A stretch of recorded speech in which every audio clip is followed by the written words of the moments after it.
Buenas noches, bienvenidas y bienvenidos a Zoom Electoral, el programa de la televisión pública que les propone ejercitar el análisis y la memoria para fortalecer la democracia. Como todos los miércoles, voy a saludar a mis colegas y compañeros en esta travesía periodística. Buenas noches, de Encuestas Datos, a la directora de Hablando Claro de Radio Colombia, Vilma Ibarra. Hola Ernesto, ¿qué tal? Buenas noches amigas, amigos. Gracias por estar con nosotros un miércoles más en lo que esperamos sea una costumbre nocturna semanal para ustedes, que ya lo va haciendo también para nosotros, y calentando cada vez más con información novedosa, actual, por supuesto, y muy cambiante como debe ser en una dinámica electoral libre, abierta, como la nuestra, no como la de otras partes. Como en Costa Rica las elecciones son libres, dichosamente, con garantía de juego limpio, vamos a tener muchísima información durante las 13 semanas que nos faltan para llegar al primer domingo de febrero. Y las buenas noches de biografías no autorizadas y redes para don Álvaro Murillo. Hola Ernesto y buenas noches a todos ustedes en sus casas en esta noche lluviosa, por lo menos aquí en el Valle Central, un programa que seguro se nos hará corto. Hay mucha información de la que hemos producido, de la agenda nuestra, pero también de lo que ha ocurrido en esta semana. Es mucho, será sustancioso y ojalá que ustedes puedan disfrutarlo y aprovecharlo también. Buenas noches. Y el saludo de bienvenida también para nuestro analista político de cabecera y especialista en comunicación política, Gustavo Araya. Bienvenido. Muy buenas noches, muchísimas gracias a todas las personas que nos acompañan en el programa de hoy y bueno, acostumbrados ya en unas semanas que han sido cualquier cosa menos aburridas, semanas de vértigo en la que normalmente tenemos información de primerísima mano y que vale la pena quedarse todas las 2 horas para llevárselas hasta sus hogares. Bueno, hoy tenemos un programa con mucha sal y mucha pimienta. En unos minutos vamos a analizar la flamante o ya tiene unas horas encuesta del Centro de Investigación y Estudios Políticos de la UCR. Tenemos aquí en el set a uno de los investigadores, el politólogo Ronald Alfaro, y también tenemos en este programa los datos del Observatorio Digital de la Universidad Latina con las cifras del gasto de los candidatos en la campaña. ¿Quién ha invertido más hasta ahora? ¿Cuánto han gastado? Unos datos muy valiosos para luego preguntar a los candidatos de dónde sale esa plata. Por supuesto, también vamos a tener la biografía no autorizada de Rodolfo Pisa y una entrevista mano a mano para sacar chispas con el candidato a presidente por el Frente Amplio, José María Villalta. Así que tenemos un programa cargadísimo de información. Nos vamos a nuestra primera sección en caliente, la presenta doña Vilma Ibarra.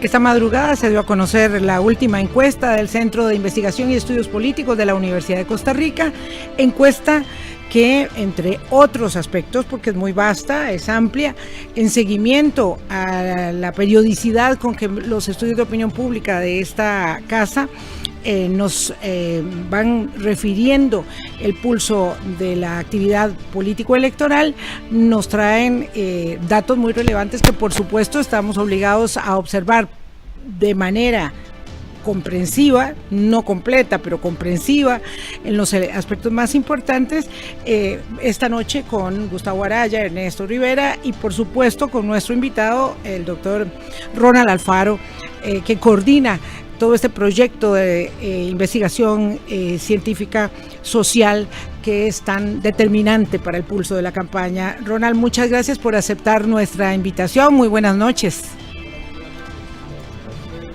Un gusto acompañarlos en este programa que ha venido a marcar sin duda a plantear los temas electorales en las noches de los miércoles en preparación a los actos y los eventos cívicos que tendremos muy pronto.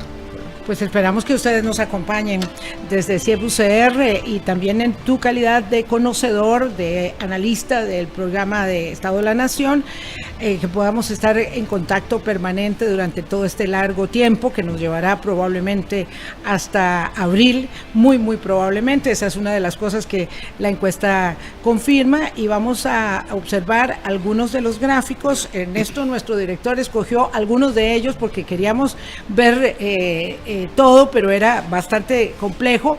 Vamos a ver algunos de los gráficos esta noche. Creo que es muy bueno señalar primero, Ronald, ya voy con el gráfico, señalar que el estudio tiene solvencia metodológica. Esto tal vez puede ser un dato, digamos, que no pareciera determinante, pero que sí es bueno que la gente sepa, ¿verdad?, cuál es el margen de error, cuál es la muestra metodológica que se empleó y la solvencia que el estudio tiene. Sí, en el caso del Centro de Investigación y Estudios Políticos de la Universidad de Costa Rica, nosotros realizamos estudios de opinión y de cultura política de manera periódica, y en época electoral se intensifica sin duda nuestra actividad. Hemos venido desde el año 2017 trabajando estudios con muestras telefónicas, telefonía celular. En el caso de Costa Rica tiene la gran ventaja de que hay una muy alta penetración de telefonía, dado que el costo del servicio de teléfonos celulares es muy accesible.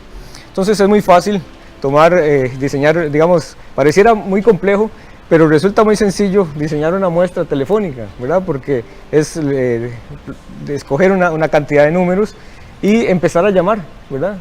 Las personas tienen pues la gran costumbre en esta sociedad de, por lo general, atender esas llamadas, o cuando por alguna razón no los podemos contactar, pues agendamos alguna cita, una conversación posterior. Entonces son 940 entrevistas que cubre a todo el territorio nacional. El margen de error son de 3 puntos porcentuales. Y bueno, es una muestra bastante bien distribuida en términos de características importantes como el género, la edad, el nivel educativo, la provincia en donde viven las personas, y que es un muy buen reflejo de las opiniones, de las percepciones de los ciudadanos, en un momento en el que la campaña todavía no da señales de calentamiento. Todavía, ¿verdad? No.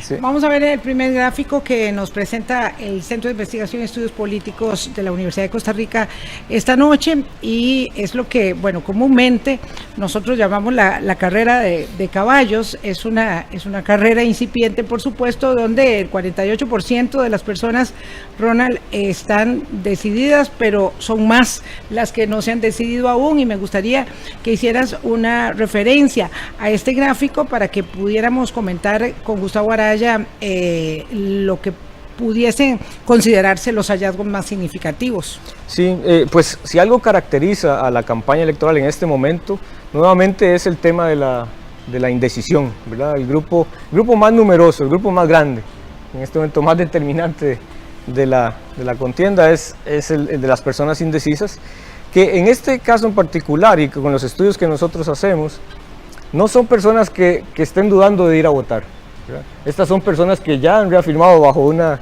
batería de preguntas, 3 preguntas, lo hemos confirmado. Son personas que sí van a ir a votar, que además están muy decididas de que lo van a hacer, pero que no tienen un candidato o candidata de preferencia, ¿verdad? Uh-huh. Están en la incertidumbre. Uh-huh. ¿Sí? Y ese grupo es muy importante en el sentido de que si lo transformamos a cantidad de personas votantes, estamos hablando de un poco más de 1.750.000, casi acercándonos a los 2 millones, ¿verdad? Dependiendo de cuánto uno estime esa cantidad, para un padrón de 3,5 millones de personas, sí, ¿verdad? O un poco más. Entonces, es que estamos hablando de una cifra nada despreciable de la ciudadanía, y bueno, hemos tenido una ligera reducción en comparación con el reporte que hacíamos en agosto, ¿verdad? Lo cual es muy normal ya cuando la campaña está empezando a avanzar, ¿verdad? Esa reducción, digamos, pasa del poco más del 50% al 48%, y hay algunos reacomodos y algunos cambios en el respaldo a los partidos políticos y candidaturas, pero como que signifiquen un juego muy distinto al que pintábamos en agosto, no necesariamente es así, ¿verdad? Sí hay ajustes, unos hacia arriba, otros hacia abajo, pero no como para decir que estemos jugando un juego distinto, ¿verdad? Vamos a ver, de una vez observemos en el gráfico, tal vez si lo podemos abrir un momento para que luego podamos introducir en la conversación a Gustavo y a Ernesto los candidatos que tienen, digamos, una referencia que vale la pena señalar que está por encima del margen de error, porque la mayoría de ellos están por debajo del margen de error. Así es. Sí, en este caso es bastante similar también a lo que reportábamos en agosto, pero bueno, José María Figueres es quien encabeza, tiene el 19% del apoyo. Le sigue Linet Saborío, ¿verdad?, que está un poquito cerca del 10%, luego Fabricio Alvarado y luego José María Villalta. Estos 4 candidatos son los que están, como decimos, por encima de ese margen de error de 3 puntos porcentuales.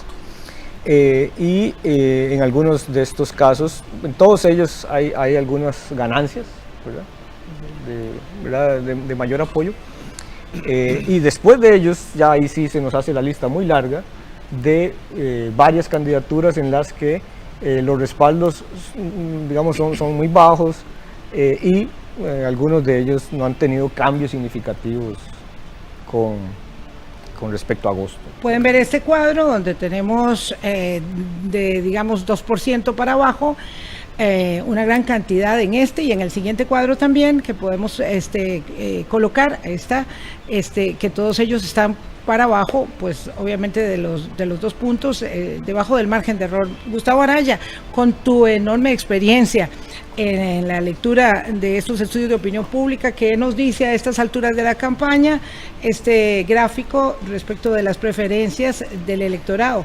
A mí me encanta la forma en que lo presenta el CIEP, el gráfico, porque tiene 2 características. La primera de ellas es que efectivamente el trabajo de campo, si mal no recuerdo, Ronald, se hizo entre el 23 y el 29 de octubre. Eso quiere decir que ya estaban definidas las candidaturas a la presidencia de la República de cara al Tribunal Supremo de Elecciones con inscripción. Y el segundo elemento muy importante es que efectivamente es como empezar la carrera. Este es el banderazo de salida. Las encuestas previas nos daban algo así como la foto preliminar antes de ese banderazo de salida, y este ya es, digamos, la foto en donde efectivamente podríamos darlo como la primera encuesta que científicamente mide en el país cómo se encuentran esas candidaturas. Un elemento importantísimo, y tal vez acá le pregunto a don Ronald, hay una disminución que está, que sobrepasa el margen de error y por lo tanto es una disminución significativa en la masa electoral que está definida en este momento. O sea, pasamos aproximadamente de un 53 que decía estar indecisa a un 48, lo cual significan puntos porcentuales por encima del margen de error. Sí. Esta tendencia probablemente se mantenga, a seguir este campo de batalla de indecisos, a ser, digamos, distribuido de alguna manera entre los diferentes candidatos. Sí, este es el comportamiento normal en términos de la indecisión, ¿verdad? Que es, vamos avanzando semana tras semana hacia la campaña, hacia la elección de febrero, y lo usual es que más personas empiecen a matricularse, a identificarse con alguna de las opciones. Pero no hay que olvidar que el hecho de que, por ejemplo, estemos reportando algunos cambios en la indecisión o una ligera reducción en la cantidad de personas indecisas, que hay que analizarlo en profundidad, porque el grupo, al ser tan numeroso el grupo de los indecisos, al ser tan diverso, existe la posibilidad de que algunos de ellos reporten en distintos momentos de la campaña cambios en su preferencia, ¿verdad? Entonces, las encuestas tenemos que tener instrumentos adecuados, apropiados para medir 2 cosas que son muy determinantes debido a esa gran cantidad de indecisión. Por un lado es la magnitud de los cambios. ¿Cuántos están, ¿verdad? Ya sea que se estén identificando con un partido político, que estén decidiéndose por alguno de ellos, o que puedan tener, digamos, lapsos en los que digan, bueno, sigo como indeciso, me devuelvo, o tuve un candidato y ahora ya opino diferente, prefiero, ¿verdad?, sigo en la incertidumbre, hablé con un familiar y resulta que sigo, ¿verdad?, todavía no tengo muy claro qué decisión tomar. Entonces, por un lado es la cantidad, cuánto cambio está ocurriendo. Y por otro lado son la dirección del cambio, o de los cambios, porque ahí es donde el escenario se pinta muy distinto. Dos encuestas en dos momentos distintos pueden reportar la misma cantidad de indecisos, pero ese grupo no necesariamente son las mismas personas. Ronald, lo que está señalando es que no es que las encuestas se equivoquen, es que la gente cambia de opinión muy rápidamente, y así como no hay adhesiones partidarias ahora, tampoco hay lealtades para con las figuras que están, y entonces dependiendo de lo que vaya ocurriendo noticiosamente hablando, algunos de los que hoy están debajo del margen de error del todo no aparecen, pueden emerger, claro. Y los que están en esos 4 primeros puestos pueden bajar, como ya ocurrió, porque de verdad esto ya pasó. Claro, sí, en este sentido, el aspecto que vemos en la campaña, que va a ser muy importante medirlo y medirlo correctamente, es precisamente este comportamiento cambiante, ¿verdad? Esa volatilidad, esas transferencias entre candidatos, ¿verdad? Algunos se arrebatan apoyo de unos hacia otros, o indecisos que se van identificando con algunos de ellos. Pero ya no estamos ciertamente en la época en la que las preferencias y las identidades partidarias eran tan sólidas, tan fuertes, que prácticamente la persona crecía con esa identidad, ¿verdad? O se socializaba con esa identidad y moría siendo partidario, claro. ¿Verdad? Con una bandera en ese sentido. Había un piso y a partir de ahí, claro, los candidatos crecían. No era que podían desaparecer, como sí, nos ha ocurrido ya en la última elección, en las 2 últimas elecciones. El piso con el que arrancaban los partidos políticos previo a una elección era muy cercano al 40%.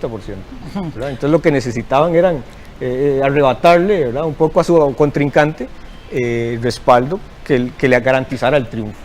Pero hoy día lo que vemos es, por un lado, es paradójico, pero tenemos una gran oferta electoral, ¿verdad?, un récord de partidos políticos, al mismo tiempo con los máximos históricos de incertidumbre y de indecisión.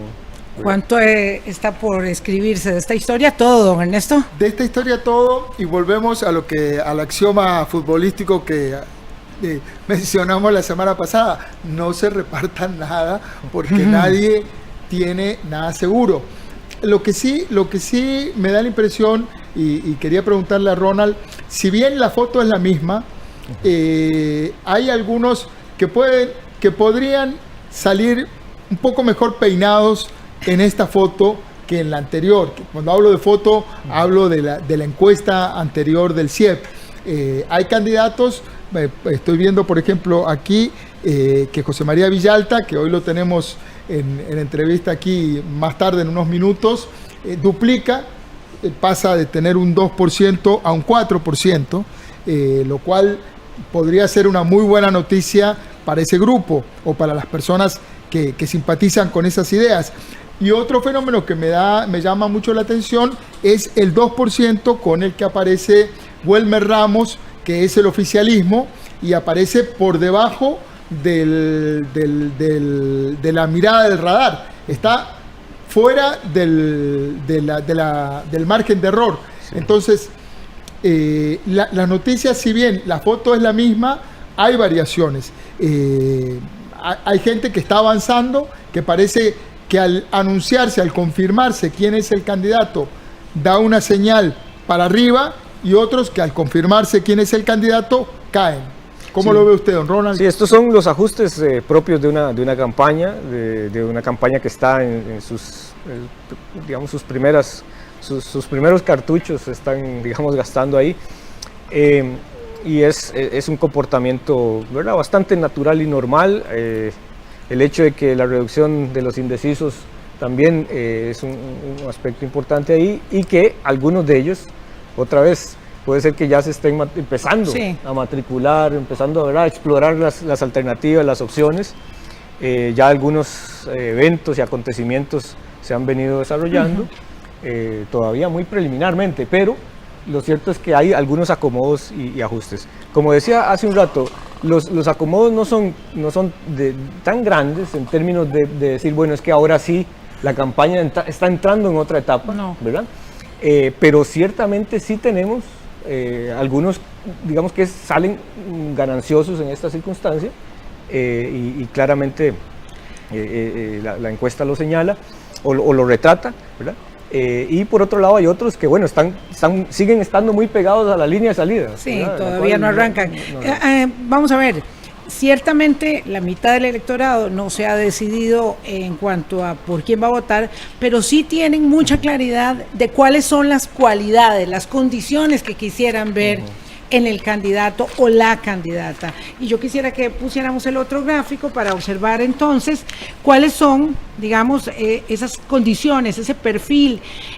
Lo primero que a mí me complace muchísimo es que las personas tienen claro que independientemente del género, las condiciones son las que van a marcar, digamos, esa preferencia. No importa que sea mujer o que sea hombre, don Ronald, y aquí hay una clarísima definición de qué es lo que la gente quiere. Sí, estas son una lista de cualidades y atributos, ¿verdad? No es, vamos a ver, es muy difícil que un candidato o candidata realmente cumpla con todo ese perfil, ¿verdad? Tendría que haber tenido varias vidas. Ya estaríamos decididos todos. Tendría que haber varias vidas como para cumplir con esos factores. Pero sí hay algunos elementos aquí muy interesantes. Por ejemplo, Costa Rica es una sociedad, digamos, democrática, de esa larga trayectoria, sí. Y en este país uno de los rasgos más identificables, más claros de la cultura política es una predilección por el tema de resolver las diferencias negociando, ¿verdad? El diálogo. Y el hecho de que acá se señale, por ejemplo, como una de las condiciones importantes, el tema de la negociación, ¿verdad? Versus alguien que venga solamente a imponer sus decisiones o tratar de aplicar la mano dura, en realidad no va a tener mucho espacio para crecer, ¿verdad? Sí, es muy interesante. Y por otro lado también hay un indicio ahí que pareciera ser como lejano o estar un poco como desfigurado, pero se habla de que ese candidato o candidata pueda tener experiencia política, ¿verdad? Y en algunos casos también se señala, un grupo importante de gente señala la experiencia empresarial. Esto quiere decir que hay una preferencia por esa experiencia ya de alguna forma mostrada, ¿verdad? No necesariamente por un externo, por un outsider de estos que hablan, un líder, digamos, ¿verdad? Mesiánico, ¿verdad? No pareciera aquí tener mucho espacio. Voy a pasar los otros dos gráficos para luego hacer una ronda final de valoraciones con todos para avanzar en el tiempo, porque tenemos hoy muchísimo material dichosamente y todo es muy actual. Vamos a ver, el tema de los sentimientos, porque la política es emocional, básicamente emocional, ¿verdad? El tema de los sentimientos es muy interesante respecto de la motivación o falta de ella, don Ronald. Sí, aquí nosotros decimos, bueno, no solo importa qué esté ocurriendo con los partidos y las candidaturas, sino también el estado de ánimo del electorado, ¿verdad? De la comunidad política. Y aquí es interesante en el sentido de que, por ejemplo, estamos viendo no necesariamente niveles muy altos de motivación o de interés en la campaña, eso sí, una alta preocupación. Mucha preocupación. ¿Verdad? La gente está en podríamos describirlo, digamos, como una situación, digamos, de preocupación en general. Ahora, ahí lo que hay que analizar también en detalle será si esa preocupación los mueve hacia el activismo, ¿verdad? Involucrarse, ser parte, estar, digamos, muy involucrado en la campaña. Pero también esto está muy relacionado con este clima de muy poca identificación con los partidos, ¿verdad? Cuando en las sociedades y en las democracias existen partidos políticos sólidos, robustos, fuertes, esos partidos arrastran, digamos, el voto, ¿verdad? Prácticamente son los principales disparadores o movilizadores del voto.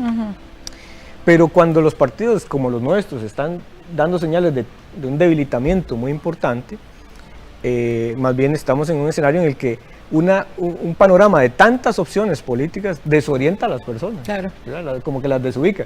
Los partidos cumplen ese rol de ser como una brújula, ¿verdad? Política, en donde la gente digamos, trata de buscar un reflejo ahí, sí, ¿verdad? ¿De dónde? Y veamos entonces el gráfico que tenemos preparado para terminar, que es el de la percepción sobre la oferta electoral, porque tan claro tiene la gente cuál es el candidato o la candidata que le gustaría, como la referencia que hace a la oferta que tiene presente. Sí, aquí nos interesaba un poco cómo se sienten las personas teniendo un menú tan amplio, ¿verdad? Principalmente porque este es un escenario muy distinto al que elecciones anteriores ha venido configurándose, ¿verdad? Y esto, bueno, esto es producto, por un lado, de disposiciones, por ejemplo, de la Sala Constitucional, que elimina, digamos, las asambleas distritales de los partidos políticos como un requisito fundamental para inscribirse, y entonces vemos una explosión de partidos políticos como nunca antes, ¿verdad?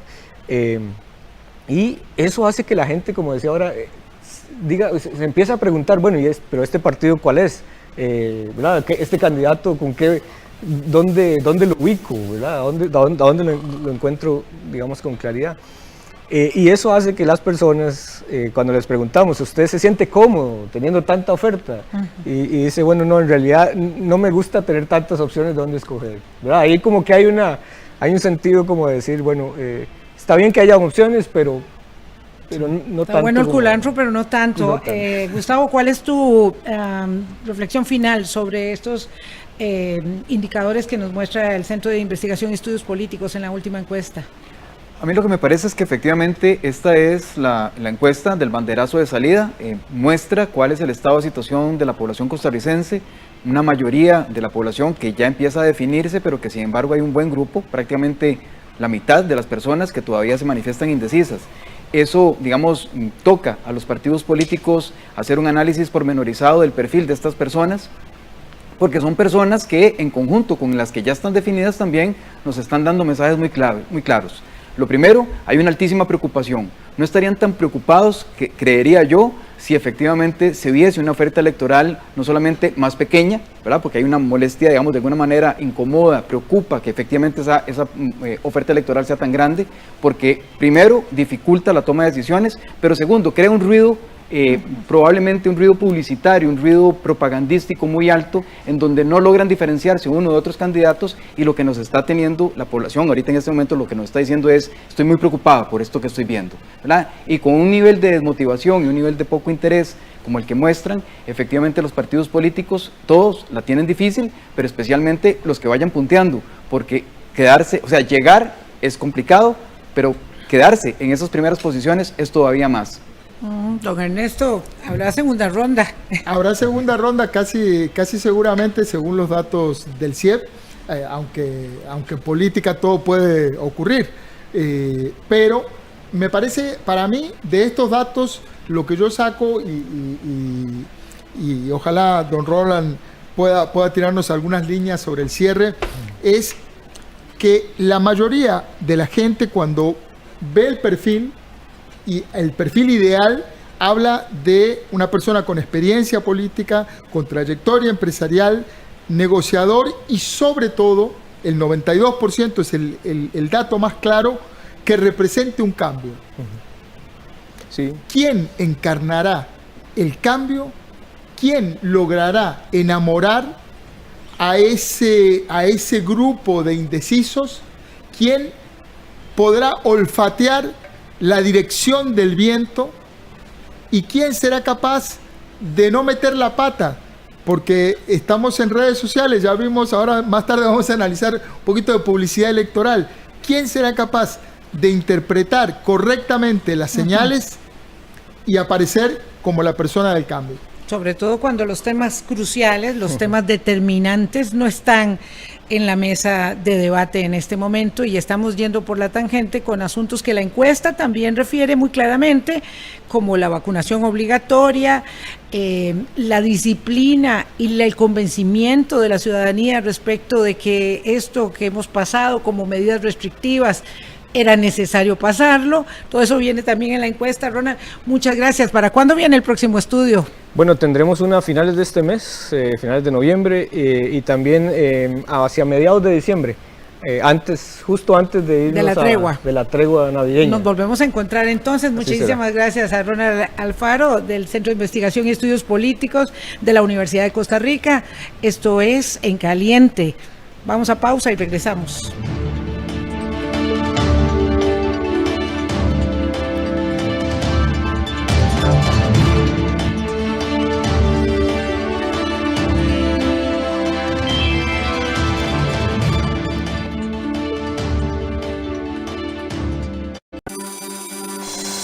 Nada como disfrutar de Buena Vida, el programa para la persona mayor que mejorará su calidad de vida por medio del aprendizaje y descubrimiento de nuevos intereses y estimulando su creatividad y su salud mental. Buena Vida, de lunes a viernes a las 4:30 de la tarde, por 13, Costa Rica Televisión. En nuestro espacio de Teatro al Mediodía presentamos a Caleidoscopio Latino, un espectáculo que nos muestra un recorrido por los movimientos de bailes de Latinoamérica, presentado por Ligia Toricano y su compañía de danza popular, el domingo 7 de noviembre a las 12 mediodía, aquí en 13, Costa Rica Televisión.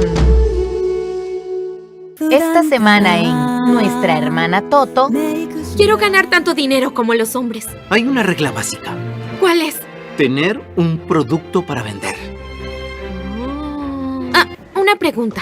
¿Hay algo que quieras tener? No, ¿por qué? Tiene que haber algo. Nuestra Hermana Toto. De lunes a viernes a las 2 de la tarde, aquí en 13, Costa Rica Televisión.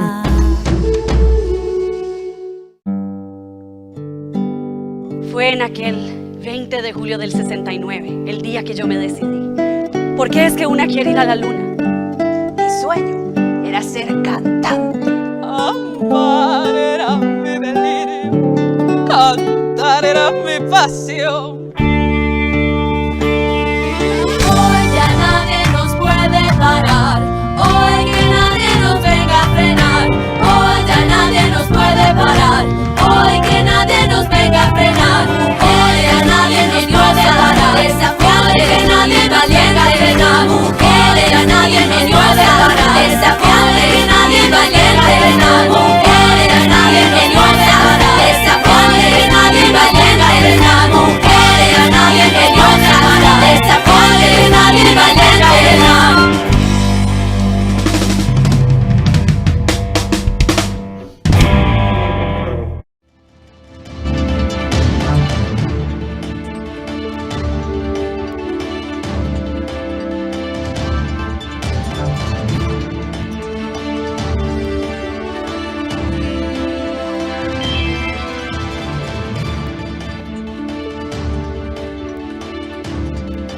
Estamos de regreso en Zoom Electoral a las 8:35 de la noche y hoy el debate público está en las redes sociales. Ahí se ganan y se pierden elecciones, ahí se critica y se comenta la política. Así que vamos con Álvaro Murillo y Gustavo Araya, quienes nos analizan los posteos que hacen los políticos y lo que la gente dice de ellos. ¿Qué dicen las redes, Álvaro?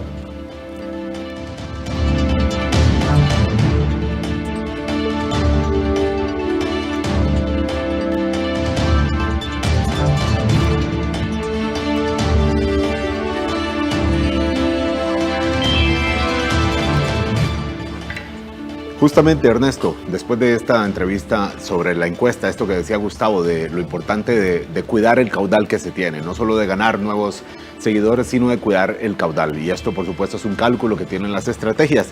A propósito, veamos este video, este spot, este producto publicitario que pautó el Partido Liberación Nacional en las redes sociales y también en espacios fuera de las redes sociales, pero por supuesto en los espacios digitales circuló mucho, se comentó mucho y se criticó más probablemente. Veámoslo.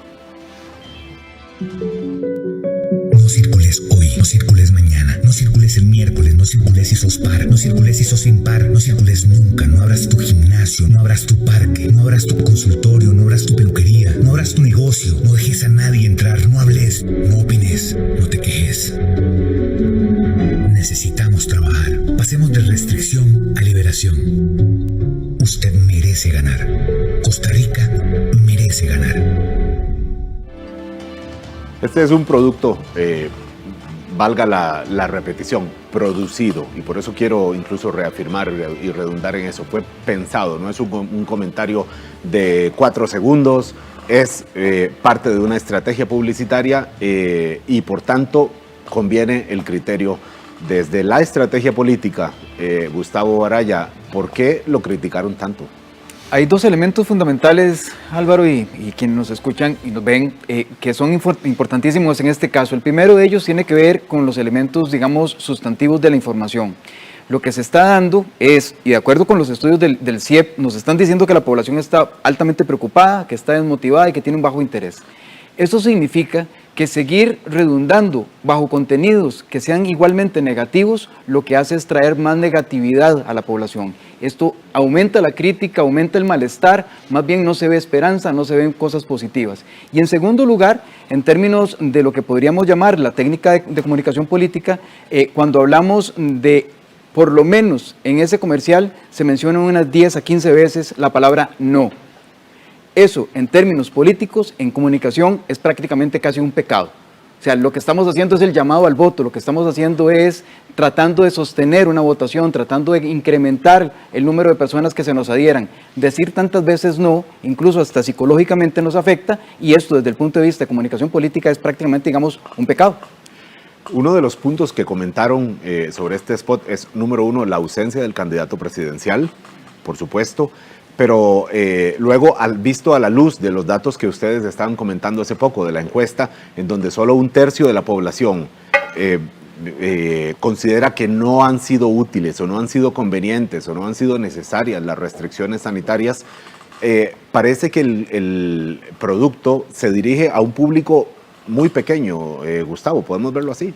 Absolutamente, Álvaro, y de acuerdo con la misma encuesta del CIEP, lo que nos damos cuenta es que efectivamente el tema de la vacunación, el tema de las medidas de restricciones y demás que se han tomado para el control de la pandemia han tenido un buen, digamos, recibimiento de parte de la ciudadanía.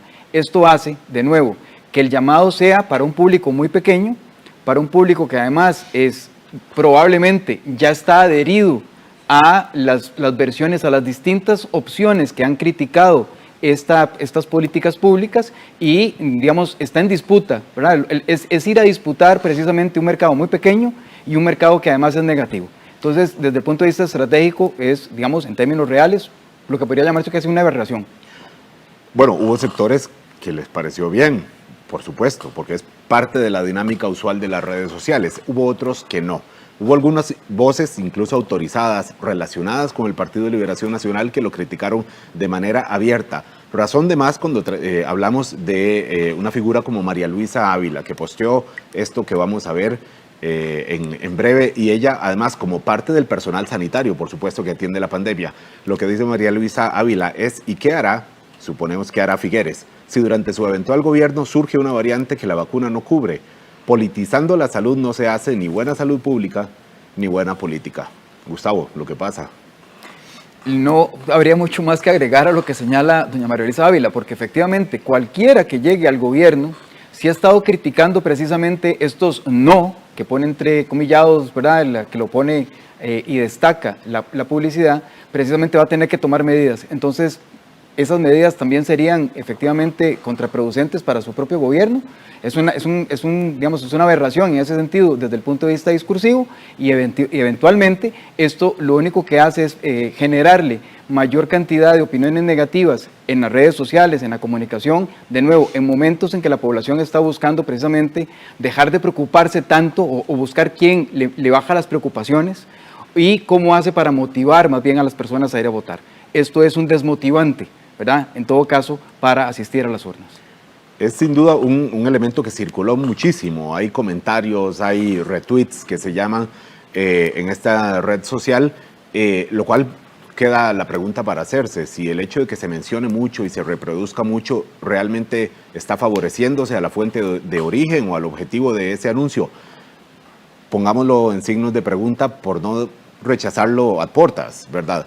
Pero esto, mencionamos este elemento obviamente de algunas figuras que son relevantes del Partido de Liberación Nacional, que como vimos encabeza de manera insuficiente y prematura, pero encabeza la intención de voto. Ahora vamos a un mensaje de un usuario no político. Dice Luis Andrés M. Carlos se va a Escocia a la entrega de un reconocimiento. No está mal si se hubiera burlado de los ticos que le dieron su apoyo y ahora da la espalda ante el cobro del marchamo. Definitivamente está gobernando para él y sus amigos. Se refiere, por supuesto, este usuario social al presidente Carlos Alvarado, al viaje a la cumbre climática en Escocia, horas después de anunciar el viernes pasado por la noche, ya tarde, ya de noche, que vetará la rebaja del marchamo que habían aprobado los diputados de distintos partidos y por múltiples motivos, cada uno tratando de obtener ahí también, por supuesto, su visibilidad en esta decisión. Y después de unos días de incertidumbre, Carlos Alvarado anuncia que veta, o sea, que reafirma la posición opuesta que ya había manifestado su ministro de Hacienda, Elías Villegas, él directamente a este proyecto, básicamente por el impacto fiscal que tiene. ¿Qué pasa? Que lo anuncia de noche, el viernes, horas después dice, ya lo había anunciado, que se iba de viaje a esta cumbre climática, donde está todavía, y se hace una mezcla, Gustavo, del tema climático, del marchamo, en un contexto electoral. No deja de ser compleja la forma, Gustavo.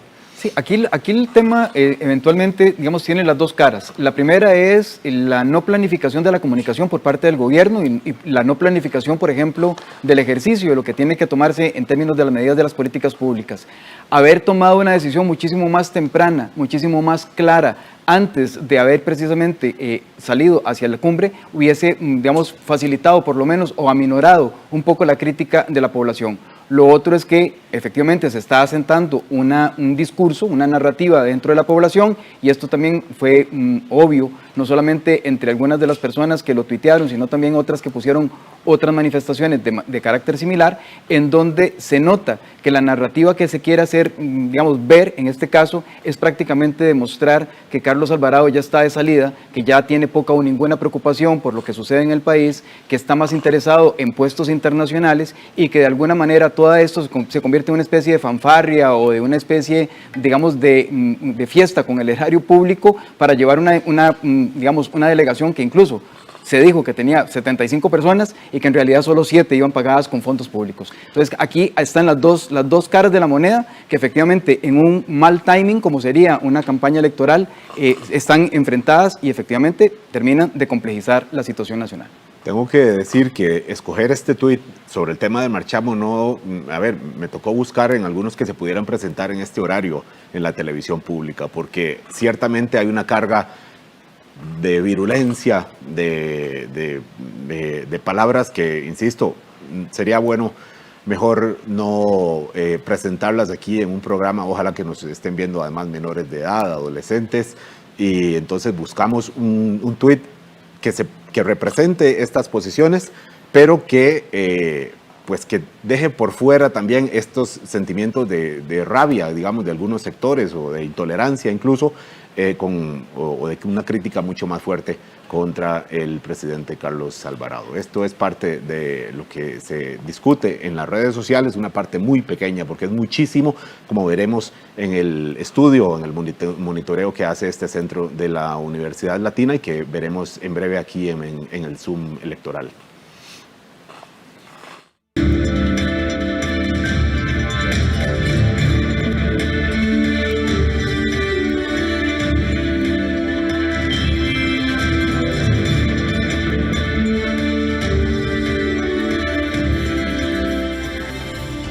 Nos vamos ahora a la biografía no autorizada de esta semana, que es sobre un hombre cuya candidatura obtuvo en la primera ronda de la pasada elección la nada desdeñable cantidad de 343,000 votos.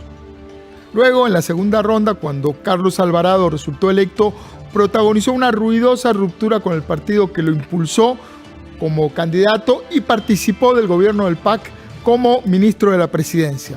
Obviamente, estamos hablando de Rodolfo Pizza Rocafort, quien hoy marcha a una nueva campaña, pero esta vez como candidato del partido Nuestro Pueblo, una de esas agrupaciones muy poco conocidas y que forman parte de lo que se conoce como la política Uber.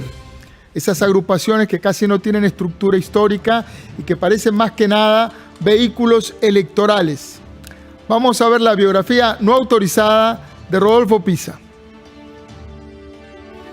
Asumo la responsabilidad personal de este acuerdo y mi apoyo a don Carlos Alvarado. He tomado esta decisión como compromiso personal, con mucho respeto para todos los socialcristianos que me acompañaron.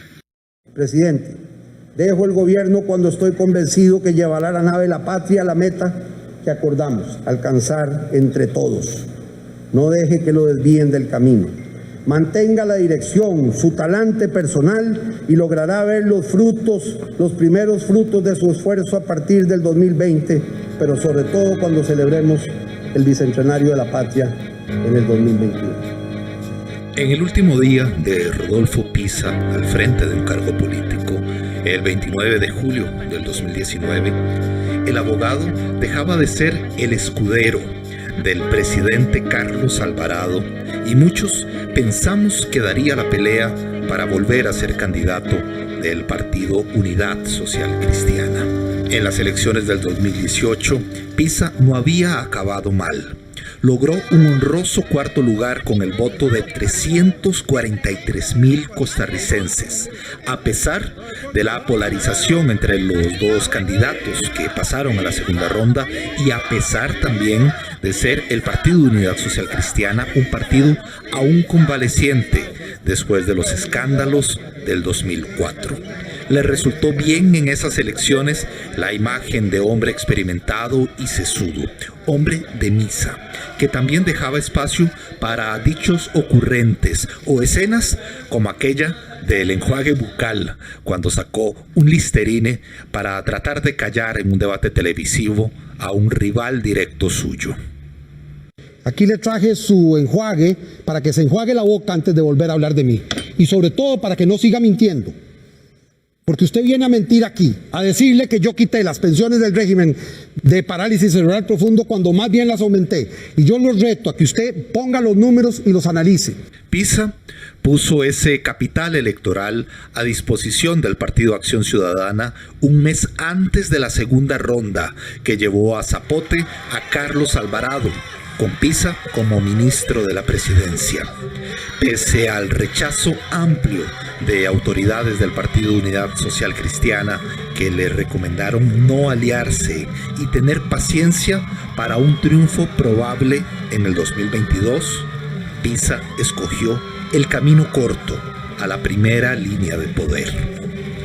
Eligió ser escudero de un adversario, defensor de un hombre que podría ser su hijo, vocero de un gobierno de retazos, coordinador de ministros que no conocía y supuesto articulador con la variopinta Asamblea Legislativa, incluidos los diputados del Partido de Unidad Social Cristiana que renegaban de él y lo veían como un traidor. En lo formal, Pisa alcanzaba su máximo cargo político junto a un grupo que había entrado al llamado Gobierno de Unidad, que no pudo con el entorno complejo, las contradicciones con el gabinete y hasta con el presidente, además de las tensiones de un plan fiscal que lo dejó en segunda línea de importancia, exponiéndose a ingratas reuniones fuera de San José. Duró 14 meses en el puesto más alto que ha tenido y quizás el más costoso.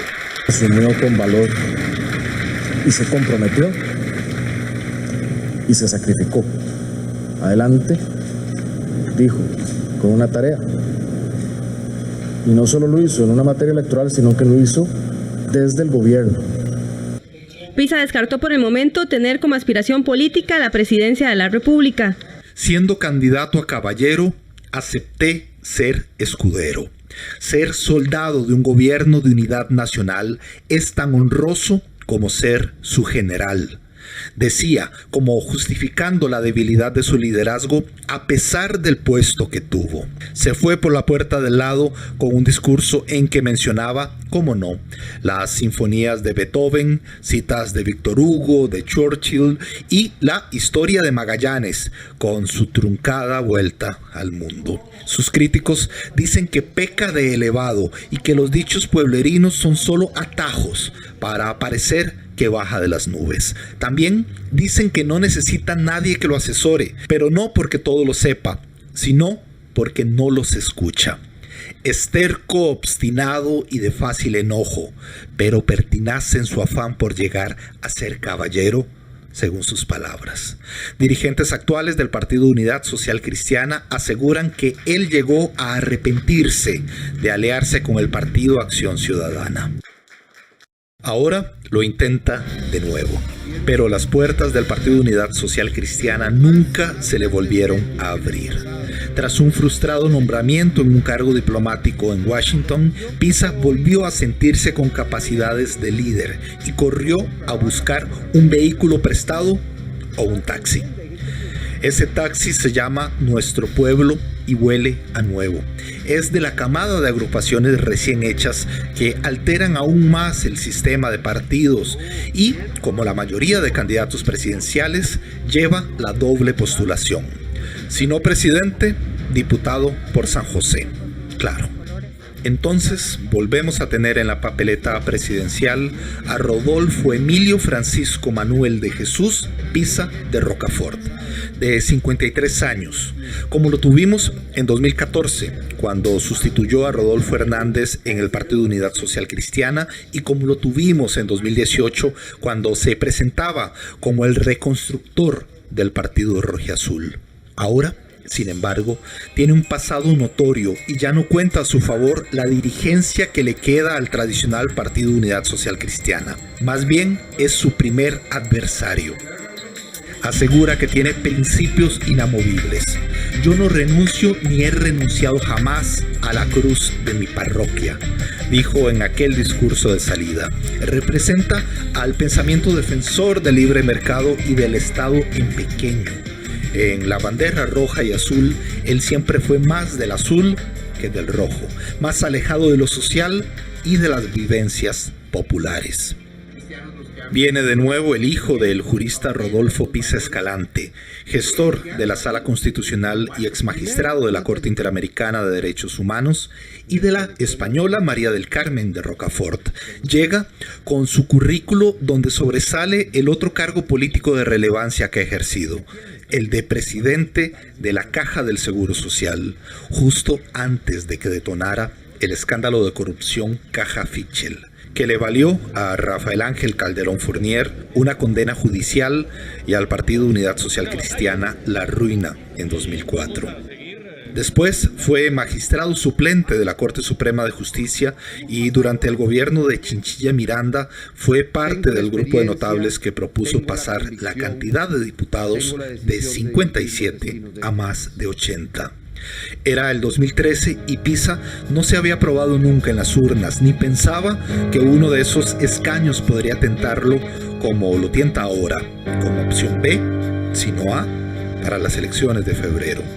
Su propuesta más llamativa es una idea que le evita tomar posición en temas relevantes y polémicos, al plantear llevar a referendo asuntos como una reforma en pensiones, la ruptura del monopolio de Recope, la pesca de arrastre ahora prohibida o el tren eléctrico que impulsa el gobierno actual. Igual, el futuro del oro de la finca Crucitas o la legalización de las plataformas digitales de transporte. Habla incluso de abrir la opción de que en referendo se pueda destituir al presidente, explotar la mina delicada de los humores populares, aunque primero debe convencerlos de que le permitan volver a esa primera línea de poder donde duró tan poco.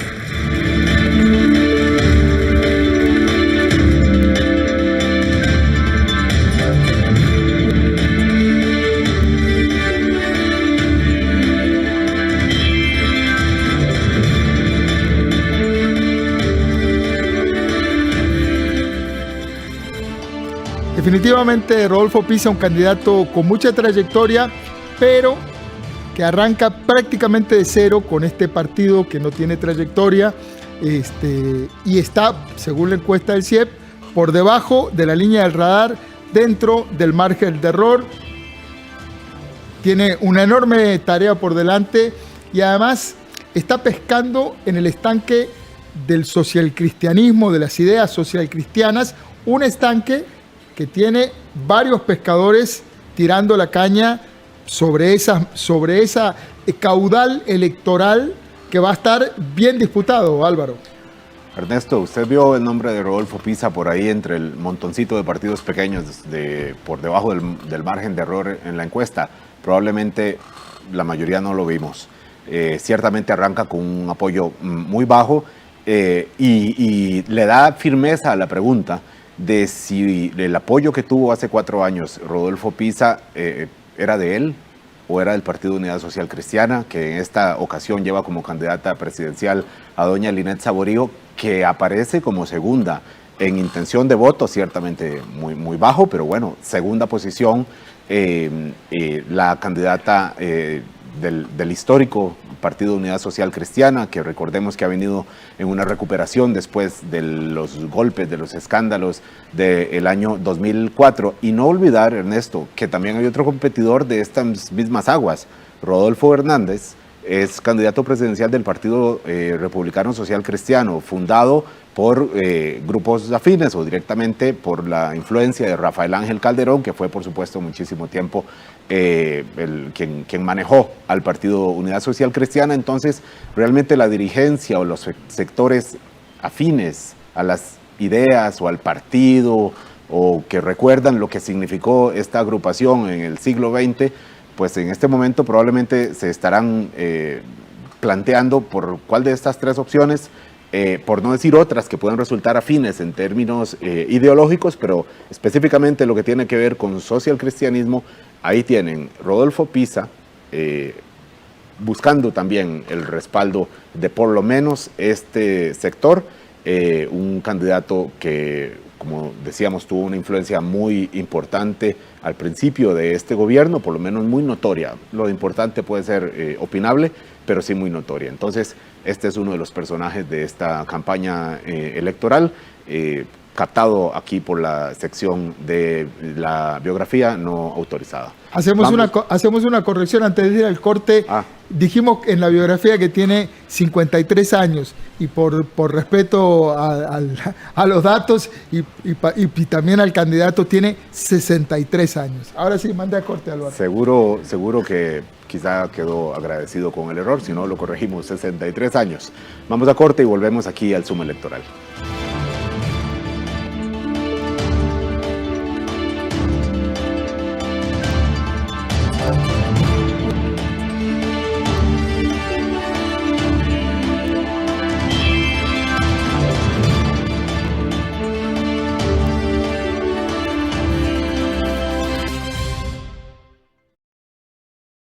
Hola, ¿qué tal? En el marco de estos programas especiales que estamos haciendo por la conmemoración del Bicentenario de la Independencia de Costa Rica, hay un tema que es fundamental, del que vamos a hablar esta semana, el tema de los derechos humanos y la desigualdad. Porque si bien en Costa Rica siempre nos hemos desarrollado con la idea de que somos igualiticos, tenemos brechas muy importantes en materia de igualdad que nos están pasando la factura. Pero no es tarde para sentarnos a reflexionar sobre cómo construir esa Costa Rica que queremos, en que se garanticen los derechos humanos fundamentales a todas las personas sin distingo de ningún tipo. De eso vamos a hablar esta semana. Acompáñenos. Todos los domingos a las 7:30 de la noche tenemos el sorteo de la Lotería Nacional. Desde la Junta de Protección Social de San José. Solo en 13, Costa Rica Televisión. Mi voto es una llave. Mi voto abre nuevas oportunidades. En democracia, el voto es la llave que abre caminos para seguir adelante. Y el próximo 6 de febrero tendremos en nuestras manos la oportunidad de decidir el futuro que queremos para Costa Rica. Entre todos elegiremos a las autoridades que nos representarán durante los próximos 4 años. Usemos esa llave y votemos. El voto es la llave democrática para abrir nuevas oportunidades. Este 6 de febrero estará en sus manos. El Tribunal Supremo de Elecciones se lo garantiza.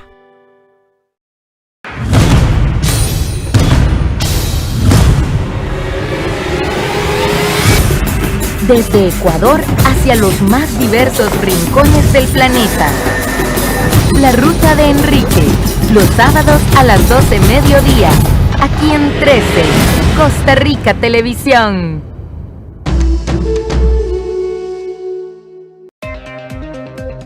Código 13.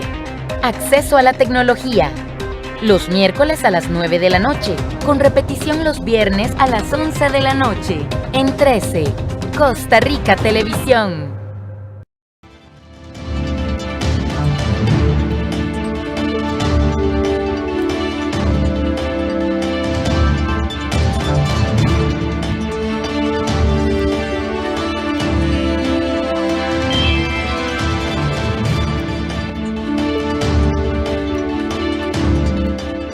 Estamos de regreso en Suma Electoral, 9 y 2 de la noche, estamos en vivo. Y uno de los datos más cruciales en las campañas políticas es el financiamiento que reciben y la inversión que hacen los partidos y los candidatos en publicidad. Ahora se está inaugurando un observatorio de la Universidad Latina que monitorea esa inversión. Vamos con Vilma Ibarra y Gustavo Araya a ver los primeros datos de este estudio. Adelante.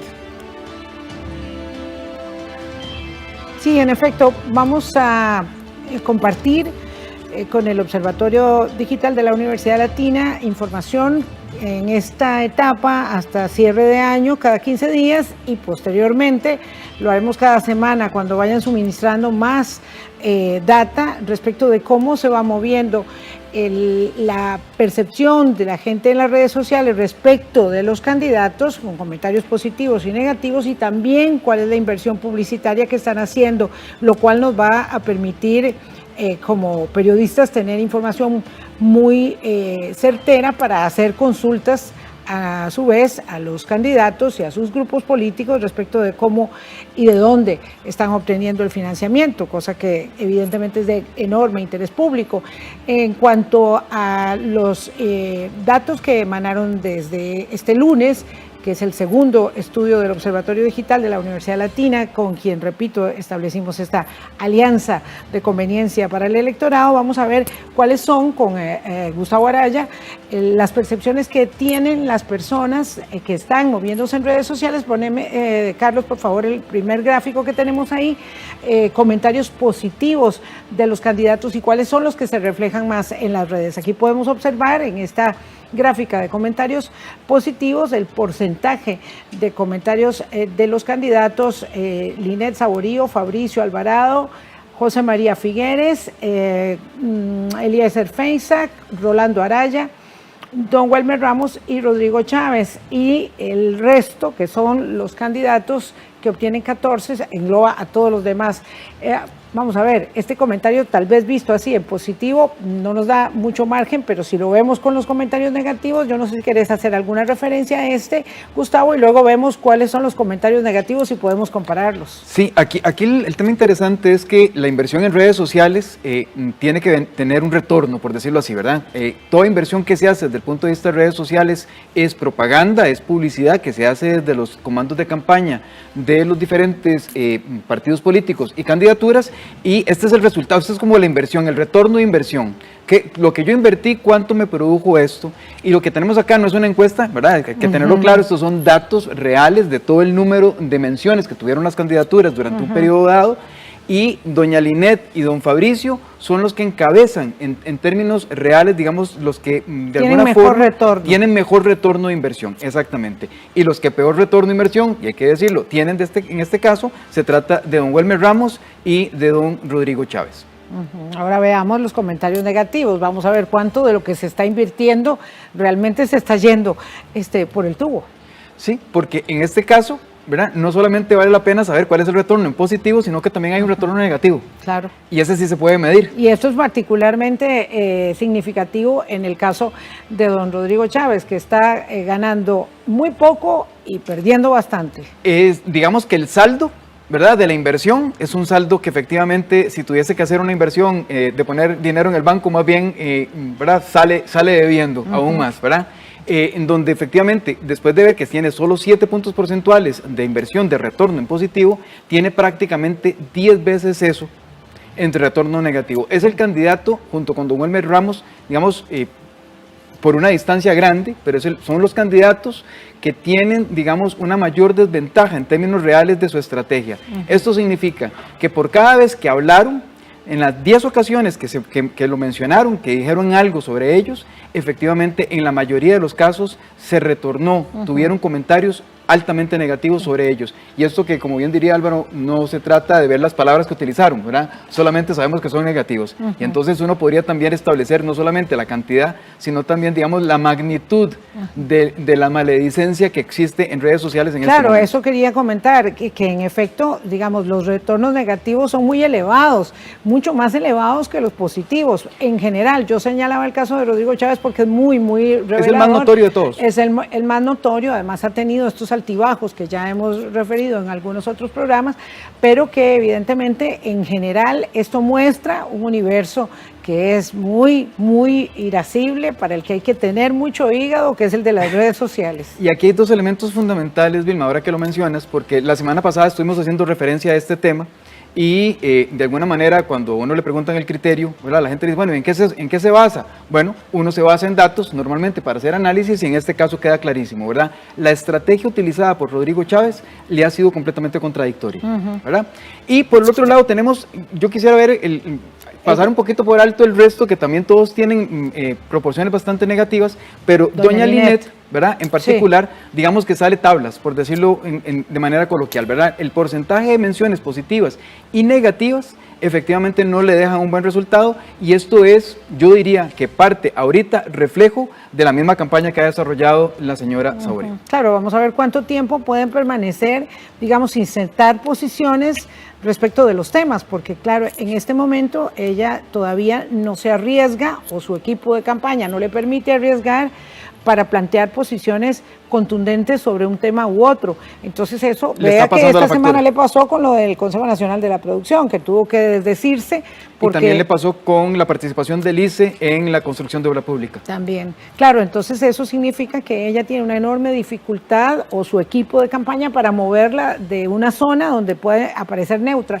El otro gráfico que queríamos presentar hoy del Observatorio Digital de la Universidad Latina es el de la inversión publicitaria en medios tradicionales y digitales, porque eso también nos va a ir marcando, ¿verdad?, cuál es el nivel de apuesta, de billetera, que se va soltando, y que evidentemente va a ser muy elevado en el mes de enero. Pero bueno, veamos esto, Gustavo, explíquenos. Sí, el gráfico demuestra del total de la inversión, ¿verdad? Esto es, si tuviésemos 100 colones, por decirlo así, de inversión publicitaria, que no son 100 colones lo que se invirtió, el 46% prácticamente le corresponde a don José María Figueres. Es el candidato que mayor cantidad de dinero ha puesto en términos de inversión publicitaria. Esto es, digamos, hasta cierto punto lógico, porque desde la teoría de la comunicación política, por decirlo así, la salud de marca se hace con inversión. Las empresas que tenemos normalmente top of mind o a flor de boca, ¿verdad?, tienen una altísima inversión publicitaria. Bueno, el tema de don José María Figueres no es un caso, digamos, distinto de lo que sucede, digamos, en términos marcarios, en términos de marketing político, que funciona, digamos, en este caso. En una segunda posición se encuentra con un 22%, números cerrados, don Eliezer Feinsack, que lo hemos visto no solamente acá, sino que también el observatorio nos señala que ha hecho una alta inversión en vallas publicitarias, ¿verdad? En las carreteras lo podemos ver. Y existen otros con una relativa menor inversión. El que, digamos, peor le va en términos reales, y hay que volverlo a decir, es don Rodrigo Chávez, que se encuentra en una tercera posición de inversión, ¿verdad? Y no necesariamente ha puesto poco, ¿verdad? La inversión ha sido grande, y efectivamente lo que hemos visto es que el retorno de inversión ha sido más negativo que positivo. Sí, aquí aparece Carlos Valenciano, que fue porque no es el candidato del Movimiento Libertario, y aparece porque algunas vallas todavía se mantienen, el candidato se retiró y ahora el candidato del Movimiento Libertario es Luis Alberto Cordero, pero él se retiró y las vallas todavía están ahí, entonces forman parte de esa inversión publicitaria. Este pastel que se ve aquí tiene que ver con televisión, radio, prensa escrita, mínimo, es muy pequeño, redes sociales, ¿verdad? O sea, y las vallas, que son muy significativas. Esto vamos a ver cómo va a ir evolucionando con respecto del paso de las semanas, pero lo que podemos observar ahora aquí, esto luego lo vamos a traducir en colones, ya ellos lo hicieron en el Observatorio Digital y nosotros lo vamos a desgranar más adelante para ir observando cuánto es la apuesta de los candidatos presidenciales en la campaña electoral en términos de millones de colones de inversión publicitaria. Vamos a pausa, regresamos.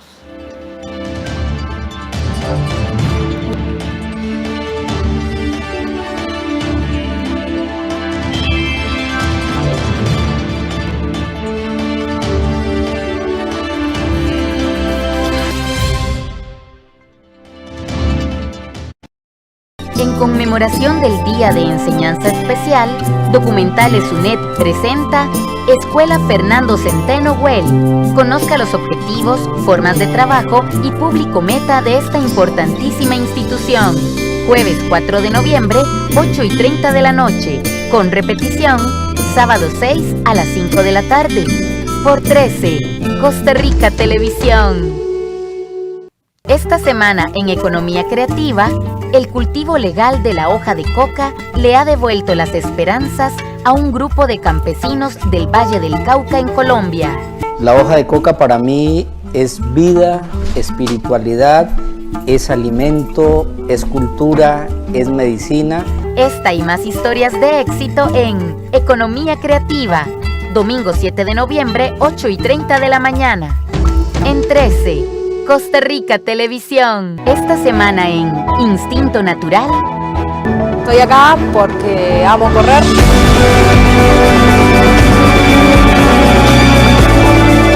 No tengo temores.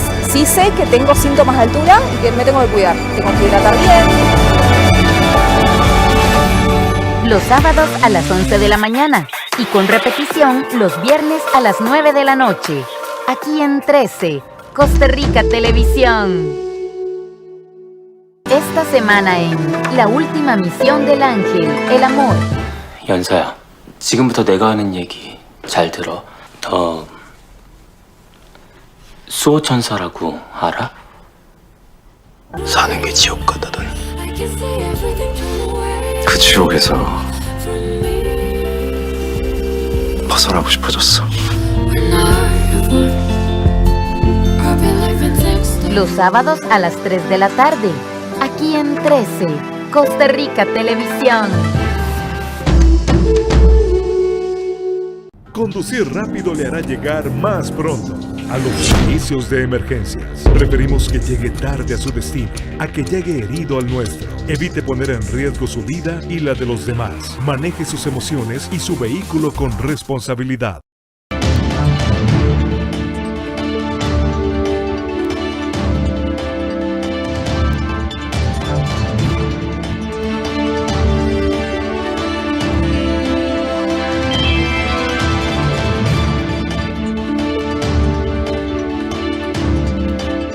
Estamos de regreso, 9:15 de la noche. Vamos ahora a nuestra entrevista de mano a mano esta noche con el candidato a presidente por el Frente Amplio, don José María Villalta. Buenas noches, don José María. Buenas noches, Ernesto. Un saludo para todas las personas que nos siguen a través de la transmisión de Canal 13 Sinar. Yendo al hueso, hoy la radiografía de Costa Rica es triste, tristísima. Hay desigualdad que no para de crecer en muchos ámbitos, desigualdad en la educación pública, desigualdad en el acceso a empleos de calidad y una enorme lista de desigualdades que se amplían a sectores amplísimos de la sociedad. En un eventual gobierno del Frente Amplio, ¿cómo se plantea atacar ese nivel de desigualdad tan agudo que tiene hoy el país, tan doloroso? Bueno, precisamente esa es una prioridad para nosotros, la recuperación de la democracia económica, la reactivación económica, pero con una visión de distribución de la riqueza, atendiendo esas desigualdades desde el ámbito social y desde el ámbito territorial. Entonces las políticas de generación de empleo no pueden apostar únicamente al crecimiento económico, tienen que, por ejemplo, incentivar realmente las micro y pequeñas empresas, la economía social, las cooperativas, las propuestas con un enfoque de desarrollo territorial, por ejemplo, en el tema de la banca para el desarrollo, en el tema de las compras públicas, incentivando con las inversiones públicas, incentivando microempresas, emprendimientos, proyectos en las comunidades rurales y costeras, en los distintos territorios, descentralizando el país con una reforma del Estado que se enfoque también en la atención de las necesidades de las provincias más abandonadas, de Limón, Punta Arenas, Guanacaste, las zonas rurales, la zona norte, la zona sur, totalmente olvidadas por un centralismo en las políticas del Estado. Nosotros creemos que hay que apoyar y incentivar a las empresas con la banca para el desarrollo, con el fondo de avales, con incentivos tributarios bien pensados, pero el enfoque no puede ser, como hablan algunos candidatos, de empezar la carrera hacia el fondo para ver quién reactiva la economía destruyendo derechos laborales o poniendo en peligro la protección del ambiente. Nosotros creemos más bien que es al revés, que hay que incentivar una reactivación económica pero incentivando la protección de los derechos laborales, del trabajo, fomentando el trabajo decente, del acceso a la seguridad social, incentivando las compras verdes, los bonos verdes, incentivando todo lo que tenga que ver con la protección del medio ambiente y los recursos naturales. Básicamente está hablando porque la riqueza que tenemos en este momento, la plata que tiene el país es una. Si son 100 colones, están esos 100 colones. Mientras logramos que sean 120, tenemos los 100 colones. Usted habla de transferir un poco de recursos, una porción de esa riqueza desde el Valle Central a las zonas más marginales. Y a las la pregunta es, ¿qué hacemos con el Valle Central? ¿Cómo lo va a tomar el Valle Central? No, es que también dentro del Valle Central han crecido desigualdades vergonzosas, y lo vemos en el tema del acceso a la vivienda, lo vemos en el tema de las oportunidades de recreación, en el fomento, por ejemplo, de comunidades con zonas públicas, el deterioro que ha habido, por ejemplo, de los proyectos para impulsar los bonos comunales, en el acceso a la educación, seguimos teniendo desigualdades terroríficas, en el acceso a oportunidades de trabajo digno, en el acceso a la seguridad social. Es decir, las desigualdades que estamos viviendo también se reflejan dentro del Valle Central. ¿Hay que redistribuir? Por supuesto que hay que redistribuir, hay que recuperar una senda de justicia social que a este país lo hizo diferente de otras naciones y que hemos perdido en los últimos años. Y eso tiene que ver con políticas. Por ejemplo, si hablamos del tema de la pesca, nosotros estamos proponiendo una propuesta de reordenamiento de la actividad pesquera para aprovechar mejor nuestra riqueza tunera, dejar de regalarla a grandes embarcaciones y que los pequeños pescadores nacionales puedan también beneficiarse de esta actividad. Si hablamos de la agricultura, en la ley de cannabis que acaba de aprobar la Asamblea Legislativa de Producción del Cáñamo, presionamos fuertemente y logramos que se estableciera un modelo donde se reservara una parte de las licencias para pequeñas empresas. Si hablamos del turismo, hemos promovido legislación en la Asamblea Legislativa para apoyar también el turismo rural comunitario, las microempresas turísticas, nuevas actividades turísticas que puedan dar más oportunidades a las comunidades rurales, por ejemplo, las que viven en el área de influencia de las áreas protegidas, y eso también aplica para nuestras ciudades. Tenemos que replantear todo el sector vivienda, empezar a primero dejar de recortar los recursos del BAMI para la vivienda de interés social, pero al mismo tiempo replantear el sector vivienda para que las oportunidades de vivienda se concentren, se enfoquen en aquellas comunidades donde hay más necesidades, igualmente el tema de las oportunidades de empleo para mujeres, para jóvenes. Don José María, el tema de la economía es evidentemente clave, y la economía no pensada en términos de números, sino la economía aplicada a lo social. Así es. En el programa de gobierno del FA, del Frente Amplio, se incluye un decálogo de 10 pilares. El primero dice: por un mercado al servicio de las necesidades sociales. ¿Cómo cambiaría un gobierno suyo el mercado? ¿Y qué instrumentos utilizaría para cambiar, para orientar ese mercado que hoy no está orientado a cubrir las necesidades sociales? Bueno, precisamente con incentivos, con programas que vayan dirigidos a apoyar el sector de la economía social y solidaria, que vayan dirigidos a apoyar, a rescatar prácticamente en Costa Rica las micro y pequeñas empresas, y también con un Estado que establezca regulaciones inteligentes, sensatas, pero que no renuncie a la necesidad de regular para evitar que se den prácticas monopolísticas, prácticas abusivas en los distintos sectores. Lo vemos en la comercialización de alimentos, lo vemos en el acceso al mercado de los medicamentos, lo vimos en el tema del acceso al crédito. Se logró un avance con las leyes que logramos aprobar en esta asamblea de la ley contra la usura, la ley de los datáfonos, pero hay muchísimo que hacer en el tema de banca para el desarrollo. Yo creo firmemente en la propuesta del fondo de avales, hay que fortalecerla, pero también hay que flexibilizar, por lo menos temporalmente, requisitos que ponen los bancos que están impidiendo que las pequeñas empresas puedan, y las personas en general que fueron afectadas por la pandemia, puedan volver a ser sujetos de crédito. ¿Se invirtió poco? Yo creo que la inversión fue insuficiente, pero además no ¿se invirtió poco en paliar los daños de la pandemia en las pymes? Yo creo que fue insuficiente la inversión. Creo que el país estaba en una situación fiscal complicada, pero también nuestra clase política dominante se negó a aplicar políticas redistributivas más profundas como las que aplicaron. ¿De dónde hubieran sacado la plata? Nosotros propusimos, por ejemplo, que temporalmente en vez de seguir cargando a la clase trabajadora, temporalmente se hiciera una sobretasa de las rentas más altas para que eso ayudara a financiar los costos de la pandemia. Eso lo han hecho prácticamente, bueno, no voy a decir que todos los países, pero muchos países que vemos como ejemplo lo hicieron en el marco de la pandemia, y aquí no quisieron seguir golpeando a la misma clase trabajadora. El otro tema que tiene que ver con la inversión son los excesos que se han dado con la regla fiscal.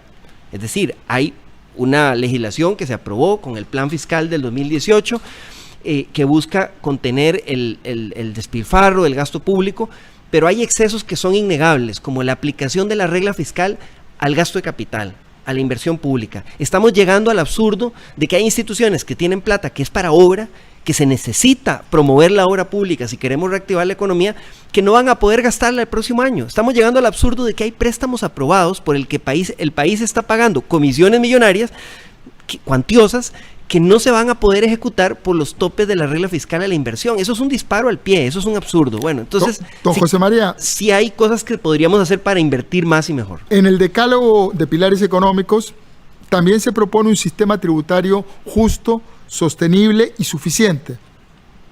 Suena fantástico, suena buenísimo, como expresión de deseos, pero no dice cómo lograrlo. ¿Cómo lograría un gobierno suyo un sistema tributario justo y suficiente? Bueno, en nuestro plan de gobierno, más adelante hay un capítulo donde sí se desarrollan las medidas. ¿Medidas como cuáles? Por ejemplo, nosotros nos quedamos a medio camino con la reforma del 2018. Se transformó el impuesto de ventas en el IVA, y eso ha tenido un impacto, pero no se quisieron hacer las reformas profundas que hay que hacer en la ley del impuesto sobre la renta, que es una ley desfasada. Hay una serie de portillos señalados en el informe de los papeles de Panamá que no han querido aprobar en la Asamblea Legislativa para reducir significativamente el fraude y la evasión fiscal de los que pueden evadir el pago de impuestos usando paraísos fiscales, por ejemplo, porque la verdad es que un trabajador asalariado o la señora que compra en la pulpería no tiene cómo evadir. Ahí le rebajan automáticamente, ni siquiera ve esa plata. Pero hay unos que sí tienen la cómo offshore evadir. es el fiado. La offshore es el fiado. El fiado, esa sería la forma. Sí.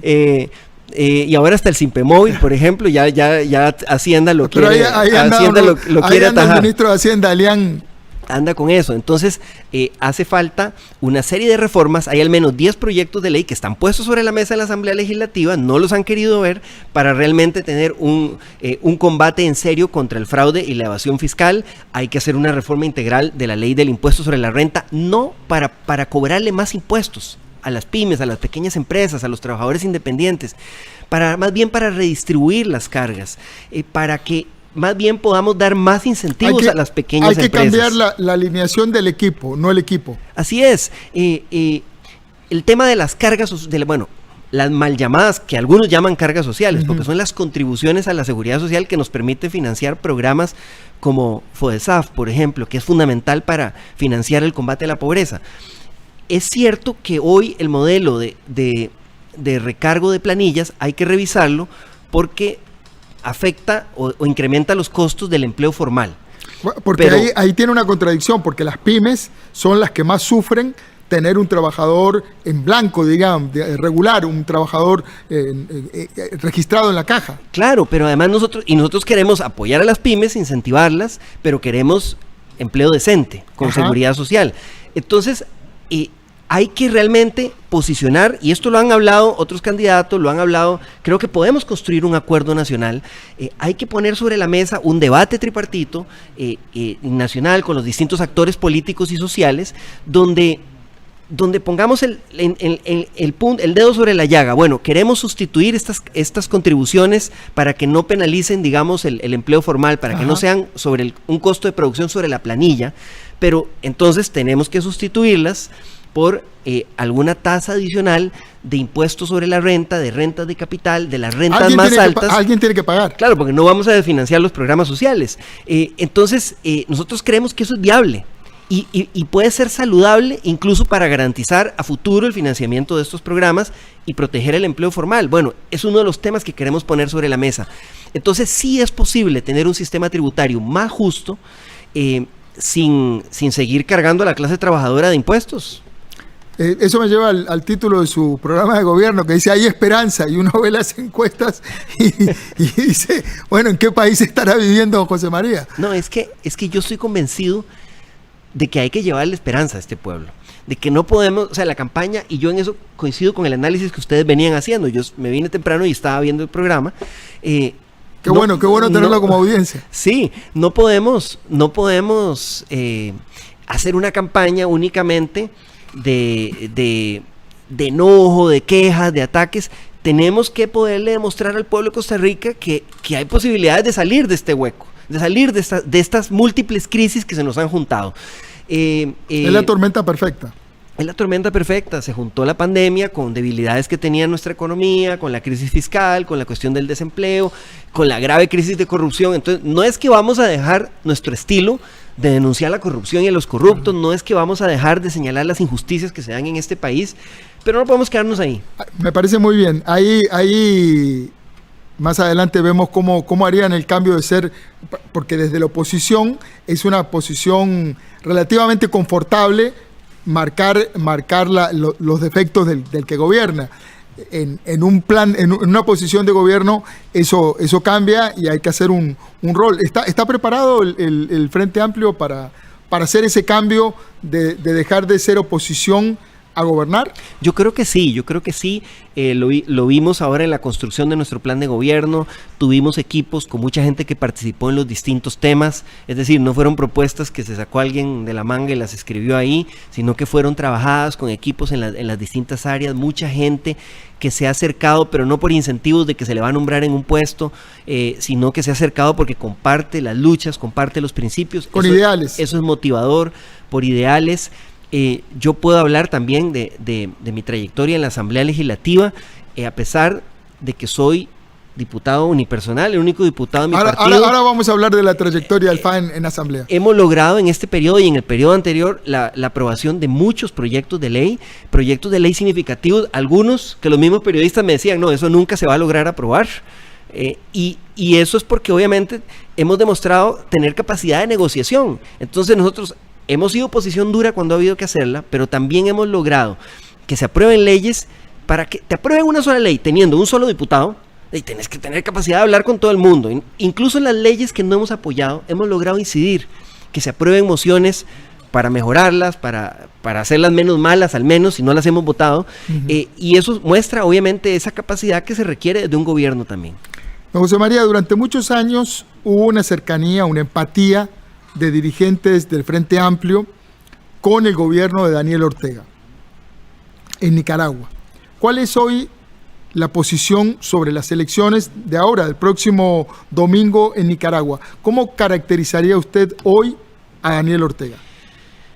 El Frente Amplio es un partido absolutamente comprometido con la democracia de este país. Es un partido que ha escogido la vía democrática, con todo lo que eso implica, como el único camino para hacer transformaciones sociales. Y eso nos distancia diametralmente de gobiernos despóticos, de gobiernos autoritarios, de gobiernos que rompen con las reglas democráticas. Y mientras más se alejan de las reglas democráticas, mientras más violan la libertad de expresión, mientras más persiguen a los opositores, mientras más manipulan las elecciones, más lejos vamos a estar, porque nosotros estamos comprometidos con la vía democrática. ¿Es una dictadura Nicaragua hoy?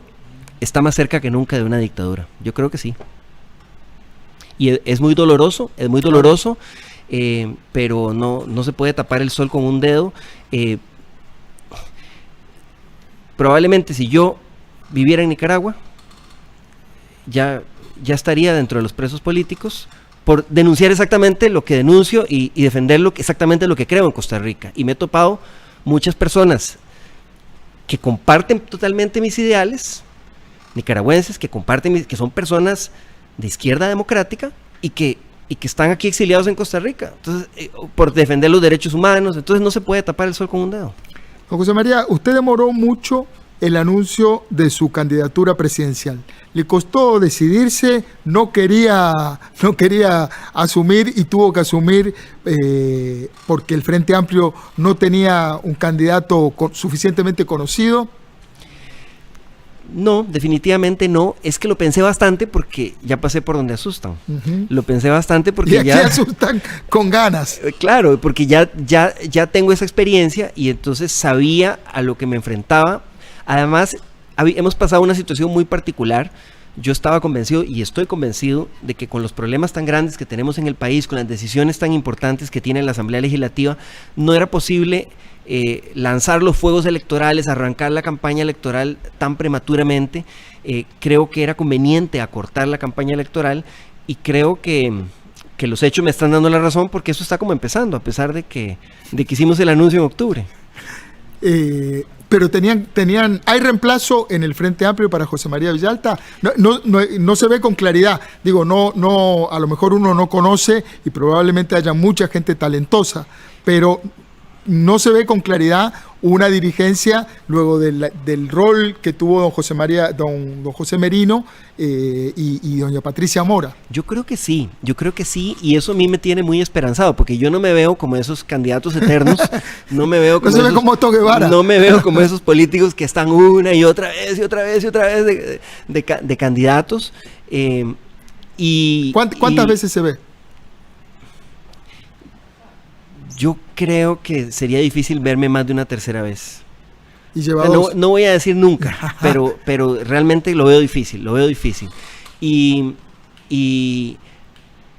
bueno, tengo esperanza porque llevamos una fórmula de candidatos y candidatas a diputadas en la Asamblea Legislativa, muy jóvenes y muy prometedora. Gente muy capaz y con una inmensa proyección. Entonces yo tengo esperanza de que ese trabajo que hemos venido haciendo de fortalecer la formación política, de desarrollar nuevas figuras que florezcan muchas flores, creo que va por buen camino. Ok. En el 2014 el PAC logró captar el voto de un sector descontento con el bipartidismo que buscaba cambios. Muchos de esos votantes del 2014 se sienten hoy defraudados porque esos cambios no llegaron. Le apuesta el Frente Amplio a atraer al sector del progresismo que puede estar decepcionado con los gobiernos del PAC. Sin duda, no nos quedamos solo ahí, pero sin duda el Frente Amplio es un partido moderno, un partido del siglo XXI, un partido que defiende los derechos humanos, todos los derechos humanos, no solo algunos, no solo a veces, no solo los individuales y los sociales, no solo los económicos, pero los individuales o sociales, culturales, no. Y por supuesto que aspiramos a hablarle a todo ese sector de la población que se siente defraudada. Lo que pasa es que ahí tal vez para pescar en ese estanque, diría Gustavo Araya, el analista, tiene que moderar un poco. Usted recién tangencialmente dijo, bueno, la izquierda moderada, la izquierda democrática, todavía se define como izquierda. ¿Cree que ese discurso de izquierda es compatible con ese amplio sector del progresismo que a lo mejor no tiene una definición tan ideológica? Yo creo que sí. Lo que pasa es que en Costa Rica en los últimos años, casi todos los partidos, si uno ve esa lista de 27 candidatos, se han corrido hacia la derecha. Y entonces, por ejemplo, a mí me hace mucha gracia porque hoy con las posturas que yo defiendo en la Asamblea Legislativa, a veces soy el único socialdemócrata. Entonces el truco, la clave del asunto... le cambiaron la camiseta. La clave del asunto... En fútbol eso se llama jugar al offside. Cuando la gente se corre para que uno quede... Se corrieron todos y claro, la clave del asunto es correr ese centro para acá. ¿Querrá el país eso? Yo pienso que sí, porque hay mucho descontento con las políticas que se han aplicado en los últimos años y hay una necesidad de recuperar equilibrios. Cuando hablábamos de este problema de la desigualdad, hay una sensibilidad de este pueblo, que es un pueblo pensante, inteligente y que no merece que le traten como tonto, ¿verdad? Que lo ninguneen los candidatos.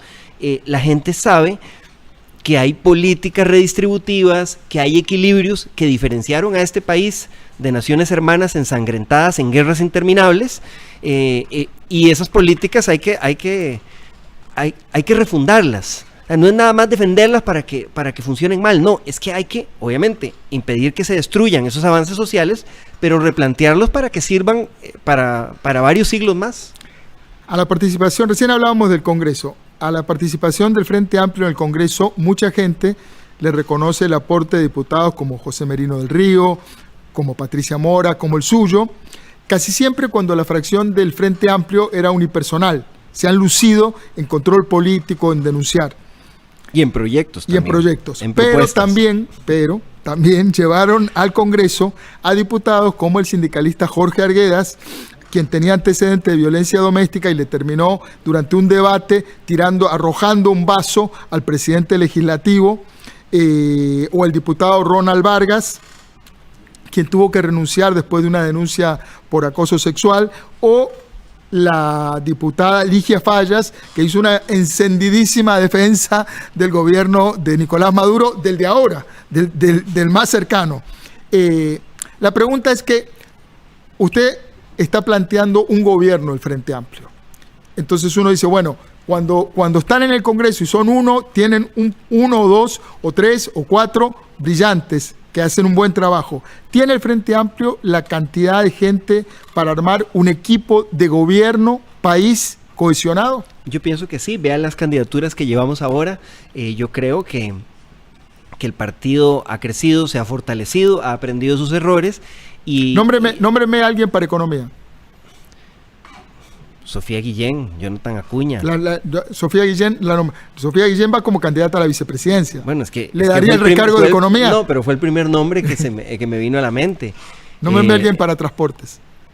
Para transportes, tenemos también personas que han trabajado. Prefiero no decir nombres todavía para no comprometerlos, pero también hay un equipo grande que nos ha ayudado, por ejemplo, en toda la investigación. Tiene que afinar el lápiz, don José María. En toda la investigación, no, es que tenemos un equipo grande que nos ha apoyado en todas las actividades del caso Cochinilla, en todas las investigaciones del funcionamiento del MOB, del CONAVI, pero no estoy todavía autorizado para comprometerlos públicamente. Don José María, ¿cómo va a financiar su campaña política y cuánto piensa gastar? Bueno, nosotros financiamos nuestra campaña con los aportes de nuestra militancia, los pequeños aportes de nuestra militancia. De hecho, todavía no hemos hecho prácticamente... Ahí en el cuadro. No aparecemos, ¿verdad? En el cuadro. Ni con lupa aparecemos. No. Nosotros nos financiamos con el aporte de nuestra militancia y bueno, la encuesta del CIEP también es significativa para nosotros porque... ¿Le fue bien? Porque empezamos a despuntar, de hecho estamos en un empate técnico en el tercer lugar y no hemos gastado ni un colón. Una situación que ya le es familiar, ha pasado por ahí antes. Ya hemos pasado, claro, pero en otro contexto y en otra etapa de la campaña. Y prácticamente no hemos gastado ni un colón en esta campaña. Entonces el Frente Amplio hace campañas austeras, el Frente Amplio tiene un récord absolutamente limpio y eso lo reconocen los mismos señores del financiamiento de los partidos en el uso. Vienen invictos, todavía no les... Venimos invictos, pero además tenemos nota sobresaliente en el financiamiento de nuestras campañas electorales. Esa es una carta de presentación, usar bien los recursos, cero mancha de corrupción. No hemos definido todavía eso porque eso va a depender de los recursos a los que tengamos acceso. Hemos tocado las puertas con todos los bancos, la mayoría de bancos públicos, y eso es una cosa que a mí me preocupa, dicen que no quieren prestar en las campañas electorales. Quedaron exhaustos.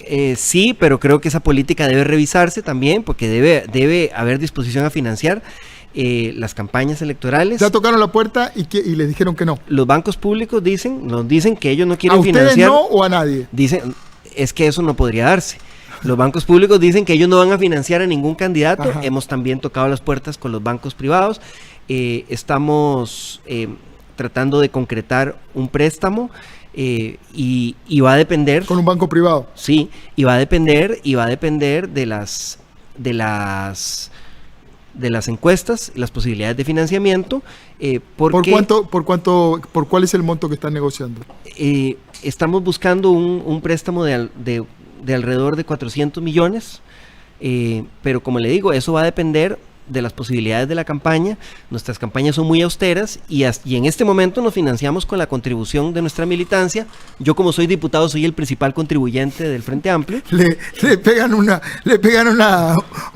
limpiadita al salario. Pero es totalmente voluntario. Uno lo asumió como un compromiso y efectivamente yo, si usted ve las contribuciones, aparezco don José como... María, para la gradería de Sol, un salario de 4 millones es altísimo para todos nosotros, es altísimo, sí, pero con eso no se paga una campaña política.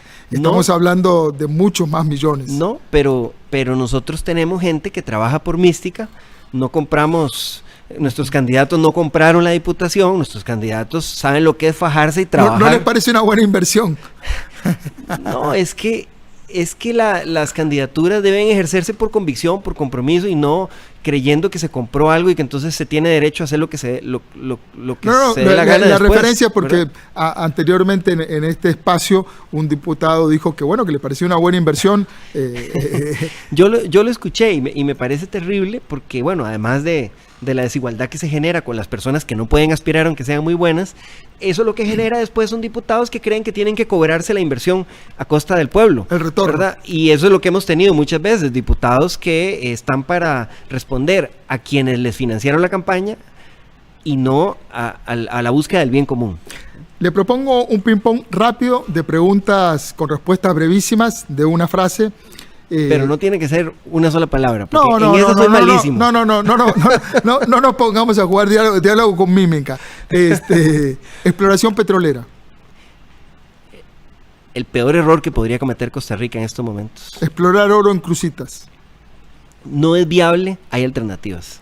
¿Qué hacer con Cruzitas? Garantizar la seguridad, proteger el lugar e impulsar alternativas de desarrollo sostenible. Empleo público. Fundamental para el funcionamiento. El empleo público es fundamental para el funcionamiento de las instituciones públicas, para garantizar la prestación de los servicios públicos y los fines. Si usted me pregunta por la ley que está en la Asamblea, es otra historia. Ahí está, ley de empleo público. Casi la que seguía. Casi me salgo por la tangente. No, lo quería poner donde era. Problemas e inconstitucionalidades graves.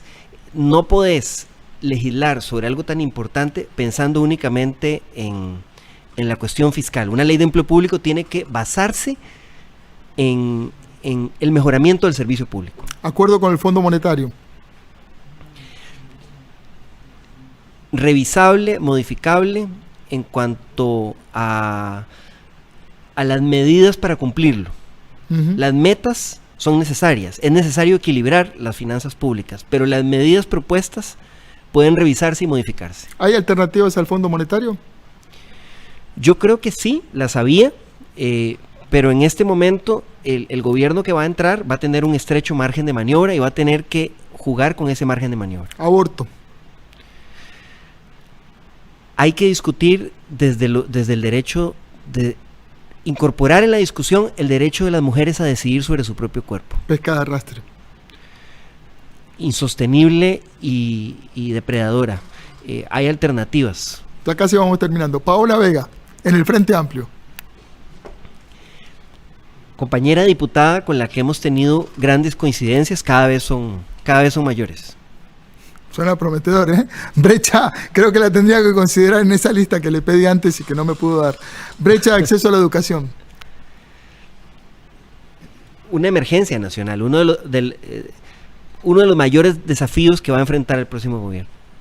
Don José María, uno de los elementos que también muchas veces se le critica al Frente Amplio es que no necesariamente se le ve una vocación de poder real, de asumir el gobierno, con toda la complejidad que eso significa. ¿Qué le dice a la gente que tiene esa duda? ¿Cómo los convence de que usted sí tiene, que usted sí quiere realmente ser presidente y que no va ahí conduciendo un carro para que lleguen diputados? Bueno, el reto que tenemos en esta campaña es convencer a la ciudadanía de eso, convencerla, y esperamos hacerlo con nuestras propuestas, con nuestros planteamientos. El partido obviamente ha ido mejorando mucho, ha ido madurando. Nosotros hemos ido adquiriendo mayor experiencia y tenemos mucha más claridad de lo que hay que hacer, y tenemos la convicción de que se puede gobernar de forma distinta. Yo he demostrado capacidad de negociación, capacidad de diálogo con todos los sectores. Conozco este país de cabo a rabo, conozco los problemas, conozco dónde están las trabas en nuestra legislación, y realmente creo que podemos hacer un gobierno donde recuperemos el diálogo social y donde nos fajemos, nos partamos el lomo para enfrentar esas desigualdades que nos están fracturando como sociedad. ¿Puede solo José María Villalta? ¿El Frente Amplio puede solo o sería un gobierno de unidad? ¿O llamaría gente? Yo creo que ya no vamos a volver a tener gobiernos solos. Yo creo que la realidad hoy de Costa Rica, de esa encuesta que ustedes estaban presentando aquí, de la fragmentación partidaria, muestra que difícilmente va a haber un gobierno que tenga una mayoría aplastante. Entonces, los próximos gobiernos van a tener que buscar acuerdos con otras fracciones. ¿Con quién? ¿Con quién buscaría acuerdos? Con los partidos que no estén manchados por la corrupción y que coincidan en una agenda programática clara. Lo que no haríamos jamás es renunciar a nuestros principios, renunciar a lo que le dijimos al electorado para tratar de construir una coalición de mentirillas que nos desdibuje totalmente. Don José María Villalta, toda la suerte del mundo porque la va a necesitar. Muchas gracias. Y gracias a la gente también. Nos vamos a un corte y enseguida regresamos.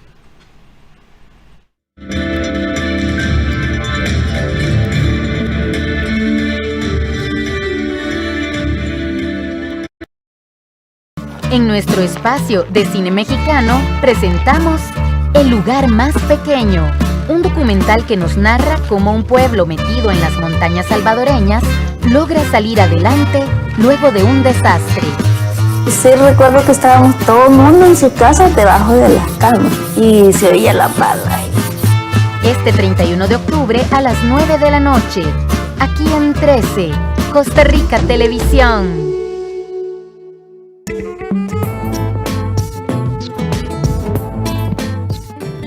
Maravilloso hacer una receta simple y buena.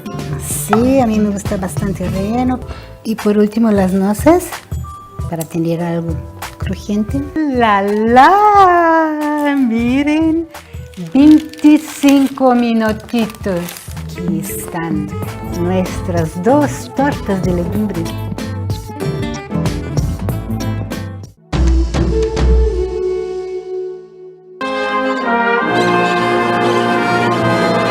Semana en Construyendo la Costa Rica del Bicentenario, resaltamos los aportes de la cultura afrodescendiente en nuestra nación, desde la gastronomía y la música hasta la arquitectura y los derechos humanos. Este jueves 4 de noviembre a las 10 de la noche, con repetición el sábado a las 8 de la noche y el domingo a las 10 de la mañana. Solo en 13, Costa Rica Televisión. Hola, ¿qué tal? En el marco de estos programas especiales que estamos haciendo por la conmemoración del Bicentenario de la Independencia de Costa Rica, hay un tema que es fundamental, del que vamos a hablar esta semana, el tema de los derechos humanos y la desigualdad. Porque si bien en Costa Rica siempre nos hemos desarrollado con la idea de que somos igualiticos, tenemos brechas muy importantes en materia de igualdad que nos están pasando la factura. Pero no es tarde para sentarnos a reflexionar sobre cómo construir esa Costa Rica que queremos en que se garantice los derechos humanos fundamentales a todas las personas sin distingo de ningún tipo. De eso vamos a hablar esta semana. Acompáñenos.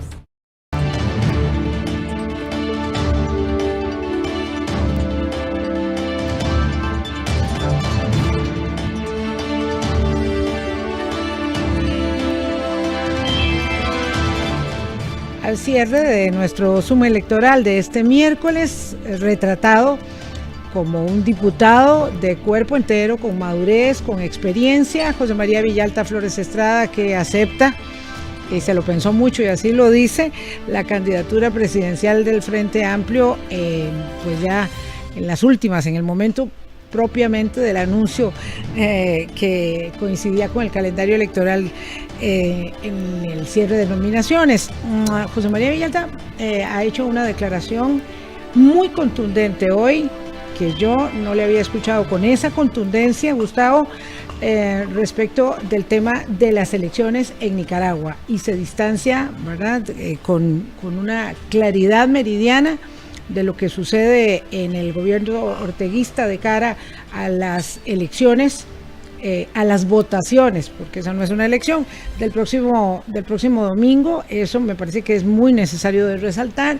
Y yo no sé si Gustavo y Álvaro coinciden con, digamos, el sabor que me deja a mí la entrevista, además de observar a este legislador maduro que ha cambiado, que ha mesurado sus posiciones, pero que es esencialmente un legislador, que se ve como un diputado, que se percibe como un legislador y que más que como un candidato presidencial pareciera articularse para una carrera parlamentaria que, si hubiese carrera en el país, sería, digamos, permanente en el ejercicio del trabajo que hace de control político y de, digamos, congruencia con las posiciones que tiene. Gustavo, ¿cuál es tu opinión sobre la entrevista que le acaba de hacer nuestro director Ernesto Rivera? Me gustó la entrevista muchísimo porque hay frases que me parece que son absolutamente rescatables.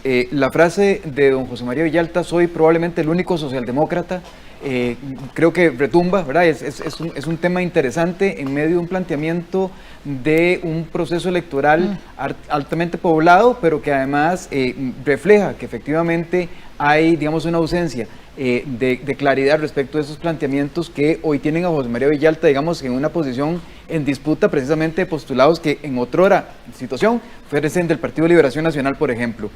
Me quedo viendo un poco con la frase, Vilma, ahí me distancio un poquito, porque el tema de que, palabras más, palabras menos, dijo que el régimen de Ortega está cercano a la dictadura, me hace preguntarme entonces qué falta, de acuerdo con José María Villalta, para que ese régimen sea una dictadura, cuando, digamos, cumple casi que prácticamente con todas las características para ello. Y lo otro que me parece que es un tema interesantísimo respecto a sus posiciones es que ha reiterado en varias ocasiones en que Ernesto le preguntó sobre su tema, sobre los temas de cómo abordar la economía, mencionó el tema de los incentivos. Creo que el Frente Amplio, en esto que él ha definido como los partidos de izquierda democrática, tienen, digamos, el aura o esa sombra, ¿no?, de partidos que efectivamente por su estatismo o su inclinación hacia el estatismo se les ve desde el sector privado como un sector, como un grupo que efectivamente al que le huyen por los desincentivos. Bueno, ¿qué falta? ¿Cuáles son esos incentivos que probablemente pudiese ser que acerquen a algunas personas que tienen un pensamiento un poquito más decente? Claro, habría que ver si va a lograr capturar a la gente que no está en este momento, que es el núcleo duro del PAC, que no está en este momento todavía apuntada con el candidato Wilmer Ramos. Álvaro, ¿te parece que denota que tiene hambre de poder el candidato presidencial del Frente Amplio como para llevar al electorado a considerar poner en la papeleta presidencial el voto por José María Villalta?